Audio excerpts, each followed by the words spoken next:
보스턴에서 유학하면서 개척교회를 섬기는 기회가 있었습니다. 그때 담임 목사님께서 주신 책이 이 책이었습니다. 교회, 나의 고민, 나의 사랑. 선물을 받기 전에 읽었던 책인데 목사님께서 또 주시니까 또 읽어보라는 권면으로 받고 쭉 읽었던 기억이 납니다.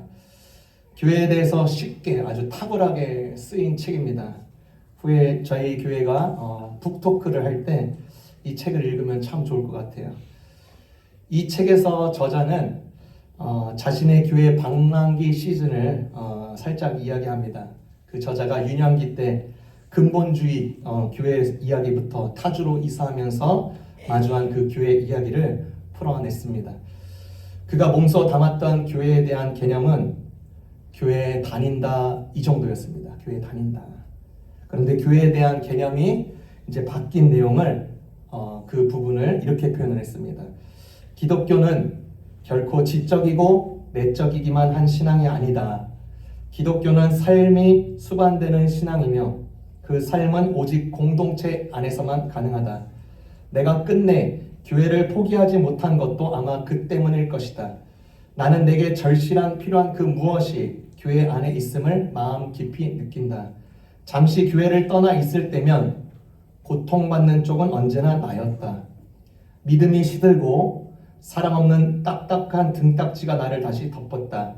나는 더 뜨거워지는 게 아니라 더 식어갔다. 그래서 교회를 떠난 나는 매번 빙 돌아서 다시 안으로 들어왔다. 자신의 솔직한 고백을 이렇게 책에다 적었어요. 교회 회의론자에서 옹호자로 또 구경꾼에서 참여자로 바뀐 자신의 모습에서 교회에 대한 가장 중요한 레슨을 뽑자하면 이것이었습니다. 교회는 절대로 다니고 안 다니고의 개념이 아니라 내가 교회에 속했는가 속하지 않았는가를 생각해야 되는 겁니다. 이게 맞는 말인 거예요. 오늘 본문에서는요, 교회를 몸으로 표현합니다. 그리스도 안에서 한 몸이 교회인 것입니다. 바울이 아주 탁월한 비유를 한 거예요. 코가 따로 있고 발 따로 있고 입 따로 잘라서 냉장고에 보관했다가 적절히 필요할 때는 다시 합쳐서 기능하게 하는 물품들이 아닙니다. 몸이에요. 몸. 그리스도를 머리로 몸으로써 속해지는 것, 이게 교회인 것입니다. 내 손가락이 조금 못생겼어도, 내 발의 근육이 조금 시원찮아도, 내 등허리가 좀 쑤시고 고생스러워도 내 몸이듯이 예수님은 교회로 우리를 품으셔서 그분의 몸이라고 하시는 거예요. 그러니까 예수님의 몸, 교회에 속한 지체를 함부로 하는 것은 결국 나에게 큰 손해가 나는 것입니다. 필립 얀시 이 저자가 말한 잠시 교회를 떠나 있을 때면, 교회에 속함을 거절할 때면 고통받는 쪽은 언제나 나였다. 왜냐? 몸이기를 포기하니까. 어설프지만 그래도 작동하는 몸. 그래서 신비로운 몸입니다. 유진 피터슨 신학자는 그래서 교회를 보면 신비로움과 어수선함이 공존한다고 말을 했습니다. 딱 그래요. 맞아요. 저자 이 필립 얀시가 그의 책에서 교회에 속하면서 배웠던 원리를 조금 여러분과 같이 함께 나누고 싶습니다. 교회에 속한다는 의미가 뭘까? 첫 번째로는요, 교회는 위를 올려봐야 됩니다. 교회는요, 절대로 운동단체가 아닙니다. 교회는 무슨 사업을 벌리거나 하는 세력도 아닙니다. 3만 명, 5만 명, 100만 명을 그리스도에게로 끌어들이기 위해서 머리에 띠를 띄우고 혈서를 쓰고 뛰어나가는 데가 아닙니다. 그럼 교회는 어디를 보고 어디를 향해야 되는가? 오늘 말씀에 로마서 12장 1절에서 2절에 나옵니다. 12장 1절에서 2절, 형제 자매 여러분, 그러므로 나는 하나님의 자비하심을 힘입어 여러분에게 권합니다. 여러분의 몸을 하나님께서 기뻐하실 거룩한 산 제물로 드리십시오. 이것이 여러분이 드릴 합당한 예배입니다. 여러분의 이 시대의 풍조를 본받지 말고 마음을 새롭게 함으로 변화를 받아서 하나님의 선하시고 기뻐하시고 완전하신 뜻이 무엇인지를 분별하도록 하십시오. 그리스도의 몸된 교회의 시선이 어디 있어요? 위를 보고 있죠. 위를 본다는 건 본문에서 다른 표현으로 예배입니다. 예배. 철학자 키에르 케고르는요, 사람들이 교회를 연극장처럼 여기는 경우가 많다고 정확하게 지적했습니다. 여러분, 극장 가면요, 우리는 객석에 앉아서 무대의 배우를 딱 열심히 보고 배우는 관객의 시선을 즐깁니다. 배우가 연기를 잘하고 즐겁게 해주면 관객은 환호를 하고 박수를 치면서 휘슬을 불립니다. 그런데 교회는 연극장과 정반대입니다. 교회에서는요, 하나님이 예배의 관객이 되십니다. 그리고 우리가 연극 무대에서 우리에게 주어진 역할, 뭐요? 예배를 드리는 거예요. 네. 가장 중요한 관객은 회중이 아니라 하나님이라고 받아들인다면 우리는 전심으로 예배할 수 있습니다. 우리는 솔직하게 예배할 수 있습니다. 다른 사람의 시선, 교회의 분위기, 내 상황을 허들처럼 뛰어넘을 수 있는 것입니다. 교회는 위를 바라볼 때, 교회의 본질적인 시선이 예배일 때 우리는 주님의 몸의 역할을 수행하게 되는 것입니다. 교회가 존재하게 되는 이유는 즐거움을 제공하거나 약한 모습을 받아주거나 자존감을 세워주거나 우정을 돕게 해준 데가 주된 이유가 아니라 하나님을 예배하는 것입니다. 그 일에 실패하면 교회는 실패하는 것입니다. C.S. 루이스라는 이 신학자가, 변진학자가 하루는 자신의 교회에서 예배를 드릴 때 한 방 얻어맞는 경험을 하게 됩니다. 그래서 이렇게 고백을 했어요. 나는 이 교회의 성도의 찬송가가 꼭 삼류 음악에 이류 가사를 붙여놓은 것 같아 못내 싫었다. 그런데 점차 그 찬송가의 진가가 보였다. 허름한 고무 장화를 신고 건너편 좌석에 앉은 노인 성도가 그 찬송가를 혼신을 다해 부르면서 은혜를 받는 걸 보면 나 자신은 그 장화를 닦아줄 자격조차 없다는 생각이 든다. 그 찬송가가 나를 자만심에서부터 벗어나게 한다. 하나님을 만나는 시간, 위를 바라보는 훈련, 이것이 몸된 교회의 모습입니다. 그러므로 우리가 예배를 마치고 떠날 때 우리가 해야 되는 질문은 아주 단순하고 명쾌한 것입니다. 내가 오늘 무엇을 얻었는가가 아니라 하나님이 기뻐하셨는가입니다. 왜요? 위를 바라보니까. 두 번째, 교회에 속한다는 의미는 무엇일까? 주위를 둘러보는 것입니다. 주위를 둘러보라. 주위를 둘러보라. 하나님이 기뻐하시는 산 제사로 드려진 사람은 그로써 교회로서 한 몸이 되었습니다. 교회 없이는 이제 살아갈 수 없는 존재가 된 것입니다. 교회를 떠난 그리스도인은 존재 자체가 불가능한 것입니다. 혼자서 못하는 두 가지, 결혼과 교회에 속하는 것입니다. 혼자는 절대 못하는 것입니다. 교회를 떠난 그리스도인은요, 존재 자체가 불가능한 것입니다. 왜냐? 몸이라고 하셨으니까. 그 몸된 교회는 장기별로, 팔다리 다 모든 장기별로 따로 띄어서 보관하지 않고 몸으로 존재한다. 즉, 나 말고 다른 지체와도 연결되어 있습니다. 로마서 5장 8절에서 12장 5절에서 8절입니다. 5절에서 8절 제가 읽습니다. 이와 같이 우리도 여럿이지만 그리스도 안에서 한 몸을 이루고 있으며 각 사람은 서로 지체입니다. 하나님께서 우리에게 주신 은혜를 따라 우리는 저마다 다른 신령한 선물을 가지고 있습니다. 가령 그것이 예언이면 믿음의 정도에 맞게 예언할 것이요, 섬기는 일이면 섬기는 일에 힘써야 합니다. 또 가르치는 사람이면 가르치는 일에, 권면하는 사람이면 권면하는 일에 힘쓸 것이요, 나누어주는 사람은 순수한 마음으로, 지도하는 사람은 열성으로, 자선을 베푸는 사람은 기쁜 마음으로 해야 합니다. 지체가 연결되었듯이, 그래서 몸이 되었듯이 교회로 속한 우리는 그리스도와 함께 연결되어 있습니다. 그리고 본문에서 말씀한 같이 그 지체들은 완전히 똑같은 일을 하는 게 아닙니다. 서로에게 맡겨진 기능을 수행하고 있습니다. 각자의 수행을 하도록 인정하고 받아들여야 되는 것이죠. 예를 들어서 코가 발바닥이 좋아 보인다고 해서 야, 나 이제부터 발바닥 할래. 가정해 보십시오. 그 몸은 이제 한평생 이상한 냄새만 맡고 지낼 것입니다. 그 몸이 전체가 이제 고생하는 거예요. 배설기관이 말하기를 야, 입, 너 너무 건방져. 너 나랑 자리 바꿔. 쓸데없는 말만 하고 말이야. 배설기관이 이제 입으로 온다고 생각을 해보세요. 입을 벌릴 때마다 이제 똥이 나오는 거예요. 죄송합니다. 들어온 얘기라서. 그러면요, 전체 몸이 고생하는 겁니다.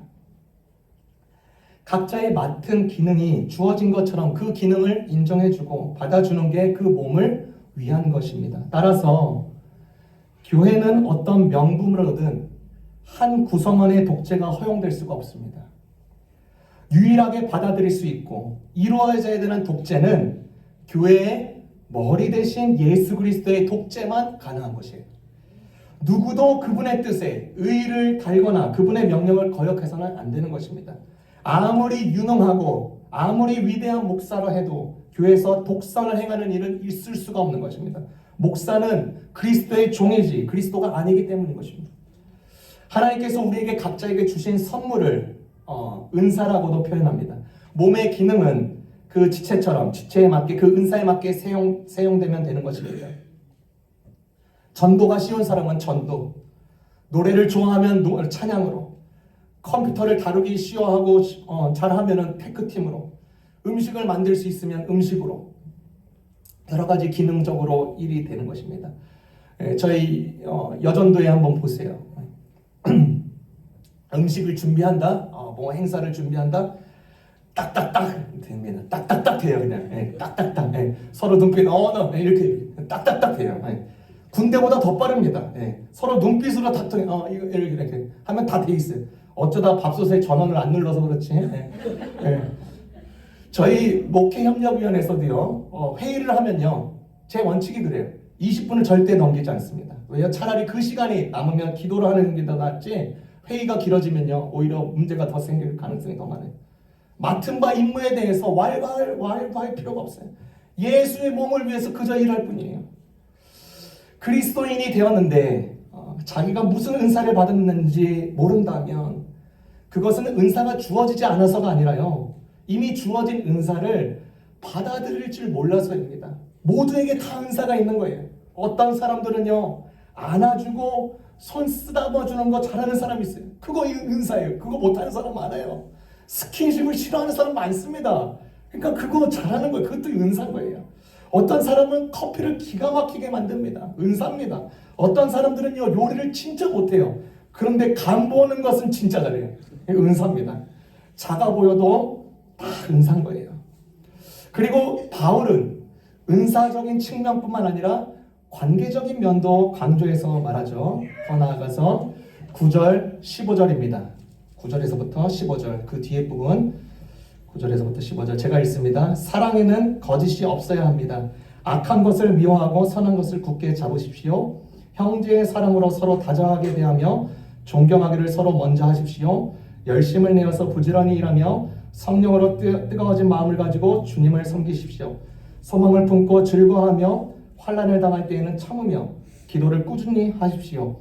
성도들의 쓸 것을 공급하고 선인 대접하기를 힘쓰십시오. 여러분을 박해하는 사람들을 축복하십시오. 축복을 하고 저주를 하지 마십시오. 기뻐하는 사람들과 함께 기뻐하고 우는 사람들과 함께 우십시오. 9절에 보니까 사랑에는 거짓이 없어야 된다고 했습니다. 사랑을 거짓으로 행하지 말아야 된다는 뜻이에요. 다른 말로는 그대의 사랑으로 거칠해하지 말아라라는 뜻입니다. 여기 교회에서는 이런 사랑법, 커뮤니티 나가서는 이런 사랑법, 친구에게서는 이런 사랑법 따로따로 있는 게 아닌 것입니다. 사랑에는 거짓이 없어야 돼요. 그저 거칠의 용이 아닌 것입니다. 형제의 사랑으로 서로 다정하게 대하고 존경하기를 서로 먼저 하라고 권하고 있습니다. 여러분, 그리스도를 따르는 자, 그 따르는 자는 형제 자매를 사랑하는 데는요, 특별한 이유가 있어서가 아닙니다. 형제이기 때문에, 자매이기 때문에 사랑하지 않을 수 없어서 그래서 사랑하는 것입니다.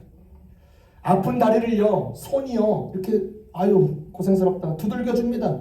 손에 박힌 가시를요, 눈이 찾아내는데 무슨 이유가 있어요? 그렇게 되는 것입니다. 소망을 품고 즐거워하고 환난 중에는 참고 기도에 힘쓰고 성도에 쓸 것을 나누고 나그네를 대접하는 것, 이것이 몸된 교회의 모습이고 그리스도의 모습이다라고 우리에게 가르쳐주고 있습니다. 신앙은요, 계속 그렇지만 절대로 관념적으로 끝나지 않습니다. 구체화된 행동인 것입니다. 계속 연습하셔야 됩니다. 설을 통해서 깎여지더라도 연습하여야 되셔야 됩니다. 우리는 조각품인 것입니다. 우리는 우리에게 서로에게 완성품이 아닌 것입니다. 연습하셔야 되는 것이에요. 보컬 레슨을 받는 사람들이 선생님이 보컬 레슨을 이렇게 해가지고 잡아줬어요. 그래서 집에 가서 기도만 하면 되겠습니까? 기도했는데 왜 보컬 레슨을 했는데 왜 안 될까요? 열심히 소리 내야죠. 내 이상한 개벽다개 같은 목소리 나올지라도 연습해서 다음번 했을 때 요 부분은 됐는데 요 부분은 안 됐어. 조금 더 연습해봐. 그렇게 되는 것이.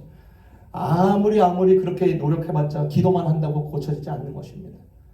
우리의 삶이 깎여지고 그거 가운데 연습할 때 교회의 모습으로 나아가는 것입니다.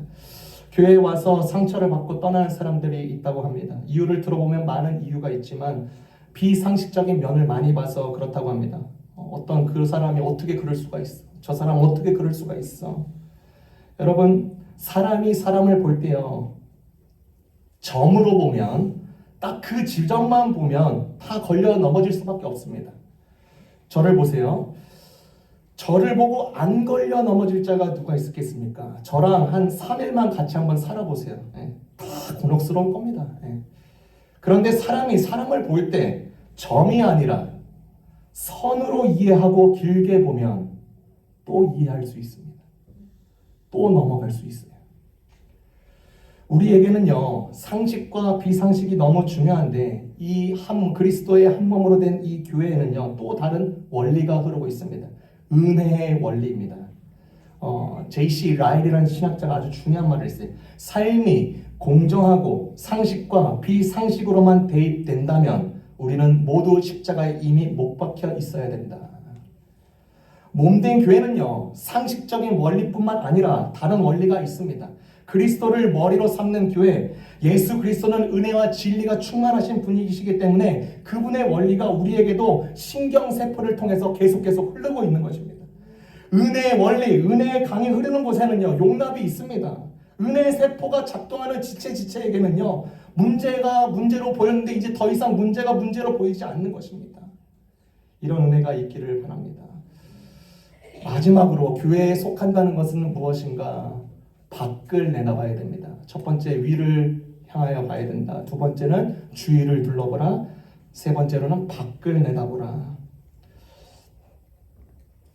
존 웨슬리 목회자, 감리교회의 아주 저명한 목회자이죠. 이 존 웨슬리의 어머니는요, 총 19명의 자녀를 낳았습니다. 불행히도 9명은 영유아기 때 사망하였는데 나머지 모두를 하나님의 일꾼으로 키웠습니다. 13명의 아이들을 키우는 엄마가 이런 질문을 받았습니다. 어느 자식을 제일 사랑하십니까? 질문을 받은 그 어머니가 그렇게 대답했습니다. 나는 병든 자식이 나을 때까지는 병든 자식을 제일 사랑하고 집단한 자식이 돌아올 때까지는 집단한 자식을 제일 사랑합니다. 저는 이것이 하나님의 마음과 같다고 생각합니다. 우리 모두를 사랑하시지만 아버지의 집에서 떠난 자들이 있습니다. 교회는 그 자를 제일 사랑해야 되는 것입니다. 돌아올 때까지. 주님의 몸된 교회는 그러한 이유로 우리의 시선을 또한 밖으로 향해야 되는 것입니다. 잃어버린 영혼을 향해서 가는 거죠. 우리 교회가 우리 공동체뿐만 아니라 해외로 또한 지역적으로 선교를 감당해야 할 몫이 있는 거예요. 선교는 동네의 필요를 채워주는 영역도 있습니다. 예를 들어서 우리 리치몬드 지역 가운데 지역사회에 가장 문제가 되는 게 무엇인지 파악해야 됩니다. 예를 들어서 리치몬드 지역에 글을 읽을 줄 모르는 학생들이 많다면 자원봉사팀을 만들어서 공부방을 개설해서 조그마한 교육을 또 제공할 수가 있습니다. 만약에 변호사가 있다면 변호사들은 저소득층 주민들에게 무료로 변호 상담을 해줄 수도 있습니다. 미국 내에 지금 한부모 가정들이 굉장히 많기 때문에 긍휼 사역을 조직해서 이들에게 무엇을 일조할 수 있을지 고민하고 실천해야 합니다. 미국의 어느 지역의 통계를 보니까 사람이 먹을 음식을 사지 못해서 급비친 이 노인들에게 개나 고양이의 사료를 3분의 1을 사게끔 유도하고 있답니다. 이것을 먹으라고요. 그래서 그 지역에 속한 교회는 그 노인들에게 조금씩 할 수 있는 만큼 섬기기 시작했습니다. 다 긍휼의 영역인 것이 밖을 내다 보아서 가장 사랑하기 원하는 아버지의 마음을 표현하는 것, 그게 교회이다. 그래서 앞으로 우리 교회도요, 그냥 말로가 아니라 긍휼 사역팀을 조직해서 의도적이라도 우리가 할 수 있는 만큼 책임을 다한다는 필요를 느끼고 있는 것입니다. 전도자 루이스 팔라우라는 사람이 교회는 걸음과 같다는 비유를 했습니다. 걸음은 쌓아놓으면 온 동네에 악취를 풍기지만 그것을 골고루 잘 주면 세상을 풍요롭게 하는 것입니다. 교회는 그런 것이에요. 이런 봉사나 긍휼 사역은 처음에는 에너지와 손실을 보일 수 있습니다. 모두가 그랬듯이 경험한 바로는요, 오히려 정반대의 결과가 일어납니다. 시간이 지날수록 가장 큰 유익이 그 교회 감당했던 교회들 자신들 그리고 우리들에게 돌아오게 됨을 우리가 확인할 수가 있는 것입니다.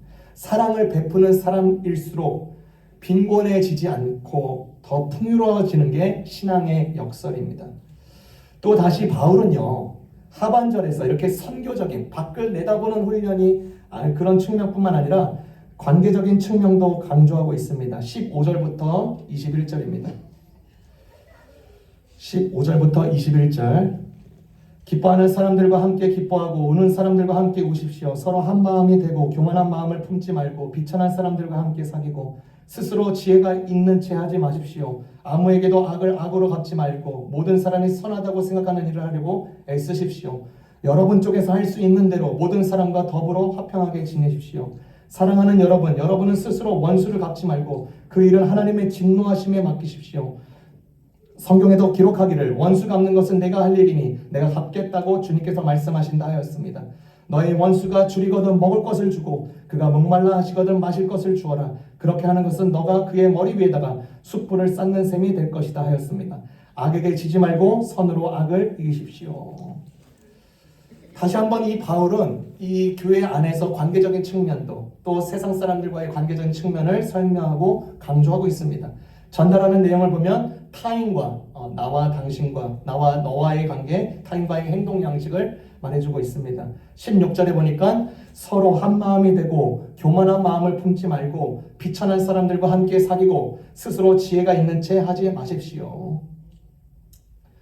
여러분, 한두 사람이 이 두 사람이 마음을 같이 하는 일은요, 두 사람이 함께 노력해서 이루어지는 게 아닙니다.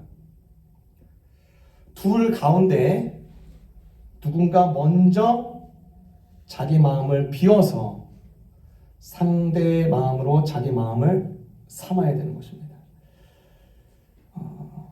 만약에 예를 들어서 우리 교회 가운데, 공동체 가운데 아니면 다른 교회들 A라는 사람과 B 사람의 악유가 좀 생겼다고 생각합시다. 누가 둘 중에 동시에 이루어질 수 없으니까, 그렇죠? 누가 먼저 해야 될까? 여러분 어떻게 생각하세요? 누가 먼저 해야 됩니까? 신앙 연수가 다 따지는 건 아니지만 그래도 신앙 연수가 더 많은 사람이 먼저 미안하다고 용서를 구해야 되는 것입니다. 만약 신앙 연수로 따질 수가 없다. 누가 더 먼저 해야 되는가? 나이가 많은 자가 먼저 하는 것입니다. 세상과 반대예요. 세상은 내가 나이 더 많어. 아닙니다. 나이 많은 자가 먼저 용서를 구하는 것입니다. 여러분, 누가 먼저 그렇게 하는 게 중요한 것이, 여러분 코끼리를 냉장고에 넣는 법 아세요? 3단계입니다. 코끼리를 냉장고에 넣는 법. 냉장고 문을 연다, 코끼리를 넣는다, 냉장고 문을 닫는다. 쉽죠? 왜 썰렁한 게 그래. 그러면 기린을 냉장고에 넣는 방법 아십니까? 이건 좀 다릅니다. 4단계예요. 4단계. 냉장고 문을 연다, 코끼리를 뺀다, 기린 넣는다, 문 닫는다. 누군가 먼저 자리를 비워야 다른 것이 들어갈 수 있는 거예요. 하나님과 인간 사이의 화해도요, 하나님과 인간이 함께 동시에 노력해서 이루어진 게 아닙니다.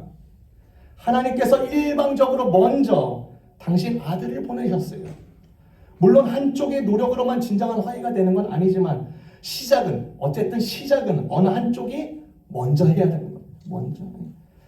이렇게 밖을 향하여서 우리 자신을 마주하는 자들과 또 우리의 섬김을 통해서 그들이 예수님을 보게 하는 게 이 교회인 것입니다. 교회. 여러분 삭개오 아시죠? 삭개오. 세상에는요 삭개오와 같은 사람들이 있습니다. 많습니다. 자기 자신으로 고립된 사람들입니다. 직업상 사람과 담을 쌓고 지낼 수밖에 없는 자였습니다. 많은 사람들의 막대한 세금을 탈취하면서 지냈던 자였습니다. 우리 역사적으로 우리 일제강점기 때 일본 장교가 되어서 우리나라의 같은 민족들끼리 세금을 빼앗았던 위치를 생각해보면 똑같습니다. 엄청난 부가 쌓이고 로마에서도 인정해주는 그의 직업, 그런데 그와 함께하는 동료와 친구는 아무도 없습니다. 당연하죠. 자기의 민족을 등쳐먹고 있는데 이웃이 없는 것입니다. 그때 예수님께서 그 동네에 지나간다는 소문을 들었어요. 삭개오도 그 소문을 들었습니다. 그래서 예수님을 한번 보고 싶은 거예요. 그런데 두 가지 문제가 생깁니다. 자신의 작은 키 때문에 도저히 그 예수님의 얼굴을 볼 수가 없어요. 예수님이 지나가는 거 볼 수도 없고, 또 두 번째 문제, 많은 인파로 인해서 예수님께 가까이 갈 수도 없는 것입니다. 그때 삭개오는 뽕나무에 올라갑니다. 뽕나무는 삭개오를 받아줬어요. 다른 모든 사람들은 삭개오를 거부했지만 뽕나무는 그를 받아주었습니다. 뽕나무에 오른 삭개오는요 예수님을 볼 수 있었어요. 예수님이 점차 가까이 옵니다. 예수님이 이 뽕나무에 있는 삭개오를 보시면서 불렀습니다. 삭개오야. 다른 사람들도 깜짝 놀랐을 것이에요. 아니 예수님 저자가 저 삭개오의 이름을 어떻게 알았지? 삭개오 넌 이제 완전 찍혔다. 넌 이제 죽었어. 너는 이제 예수님 너 이름까지 알았어. 넌 아웃이야 이제. 그렇게 생각할 것입니다. 근데 예수님은 삭개오에게 딱 한마디 합니다. 나 오늘 너희 집 갈란다. 삭개오가 거기에서 변화가 일어났습니다. 자기가 스스로 무엇이 잘못된가 깨달아집니다. 자신의 이웃을 향해서 무참하게 짓밟았던 자신의 행태가 너무나도 부끄러웠어요. 그리고 이웃으로부터 탈취한 것을 절반 이상을 되돌려줍니다. 리치몬드 제1조원교회는 어떤 교회여야 될까? 삭개오가 올랐던 뽕나무와 같은 교회가 되었으면 좋겠습니다. 비록 삭개오일지라도 그에게 디딜 틈을 제공해주는 뽕나무, 이 뽕나무 말이에요. 그 뽕나무로 인해서 삭개오는 예수님을 볼 수 있었어요. 우리 교회의 시선을 위로 향해서 진정한 예배자로 세워지고 우리의 주위를 돌아보아서 그리고 우리의 밖을 향해서 내다보아서 다른 자들로 하여금 예수님을 보게 하는 교회가 되기를 바랍니다. 여러분 인생에 여전히 실뭉치가 그대로 있습니까? 이제는요 실뭉치가 풀리는 일만 남았어요. 우리가 예수의 몸이고 예수의 몸이면 교회면 그렇게 되는 것입니다. 더불어 주님께서 나를 이 교회에 속하게 하셔서 신앙생활 하는 중에 이 교회 앞에서 내가 성도들 앞에서 보이거나 보이지 않는 것을 떠나서 하나님 앞에 부여받은 내 책임이 무엇인가? 나는 이 몸된 교회에 어디에 소속되어 있는가?